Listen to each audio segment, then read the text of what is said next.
someone will play for India. someone will play for India. யாரோ ஒருவர் இந்தியாவிற்காக விளையாடுவார். இந்த இடத்துலயும் somebodyயும் ஒரே மீனிங் தான், someoneனும் ஒரே மீனிங் தான். ஆனா someone வந்து யாரோ ஒருவர் மட்டும்தான் விளையாடுவார் அப்படிங்கறத நாம ஸ்ட்ரெஸ் பண்ணி சொல்ல போறோம். நம்ம வேணும்னா somebody will play for India அப்படின்னு சொல்லலாம்.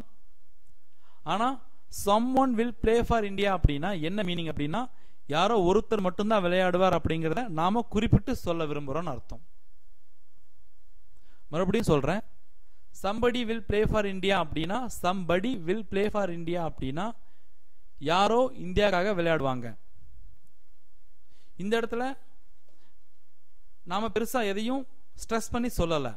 ஆனா இந்த கரண்ட்ல இருக்கிற இந்த சென்டென்ஸ் பாருங்க, someone will play for India.